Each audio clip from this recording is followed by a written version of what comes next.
السلام عليكم ورحمة الله وبركاته. بسم الله الرحمن الرحيم.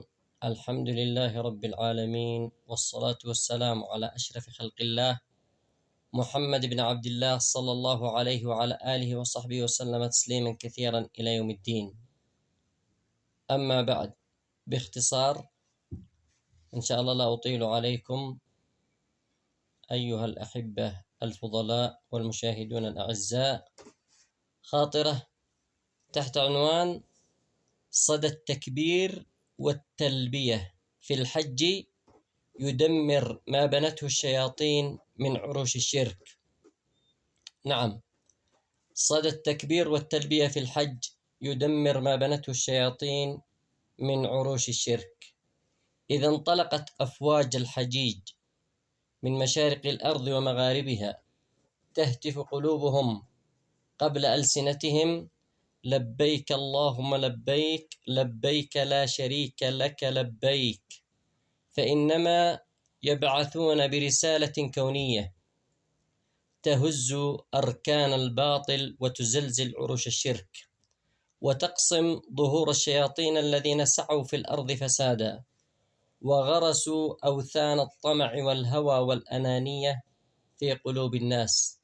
إن التلبية ليست مجرد كلمات تتردد في الجو، بل هي سلاح التوحيد تصك به الآذان وتوقظ القلوب وتغسل الأرواح من أدران الشرك الخفي والظاهر.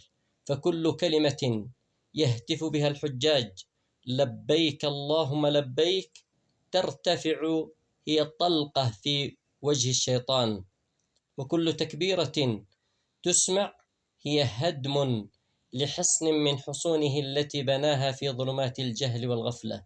لقد أدرك إبليس خطورة هذا الموقف العظيم منذ أن أمر إبراهيم عليه السلام أن يؤذن في الناس بالحج، فهو يعلم أن هذا النداء الرباني إذا أجيب بإخلاص أحيا في النفوس العهد الأول مع الله وذكرها بفطرتها النقية التي فطرها الله سبحانه وتعالى: التوحيد والخضوع والعبودية الخالصة. فكيف لا ينهدم بنيان الشيطان وصوت التوحيد يجلجل في صحراء مكة؟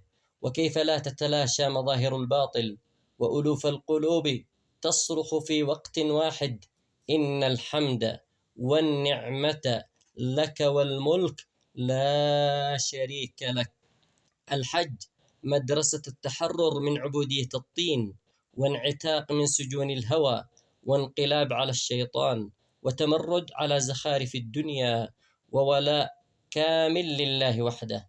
وفي كل شوط من أشواط الطواف وفي كل موقف من مواقف المناسك تتساقط أصنام النفس وأوثان الهوى كما تساقطت أصنام قريش من فوق الكعبة حين دخلها رسول الله صلى الله عليه وسلم مكبرا.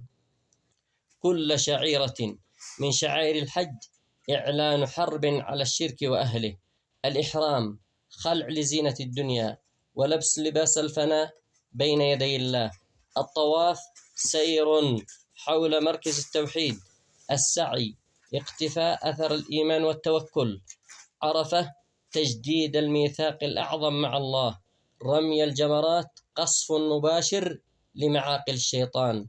فأي عرش يبقى للشيطان بعد هذا الزلزال الروحي؟ وأي كيد له يصمد أمام جموع تهتف بأعلى صوتها: الله أكبر، الله أكبر، لا إله إلا الله، الله أكبر، الله أكبر ولله الحمد. الحج إذن هو أعظم مظاهرة توحيدية في التاريخ وأبلغ رد عملي على الشرك بجميع صوره، وهو معركة سنوية ينتصر فيها جند الله على أولياء الشيطان. فتأمل أين أنت من هذا الركب المبارك؟ وهل لك نصيب من تلك الجموع التي كتبت لها النجاة من حبائل إبليس؟ فلنكثر من التكبير في الحج وأيام الحج ونحن لسنا من بين تلك الجموع إلا أننا نشاركهم بكلمة الإخلاص: لا إله إلا الله وحده لا شريك له، ونشاركهم بالتكبير، فإن فيها تحريرا للروح وتثبيتا للقلوب وحرقا لخطط الشيطان ودكا لعروشه التي يبنيها في كل زاوية من زوايا الغفلة. قال تعالى: ومن يشرك بالله فكأنما خر من السماء فتخطفه الطير أو تهوي به الريح في مكان سحيق. فهل بعد هذا السقوط من رجوع؟ وهل بعد هذا الصوت من شك؟ اللهم إنا نعوذ بك من أن نشرك بك شيئا نعلمه ونستغفرك لما لا نعلمه.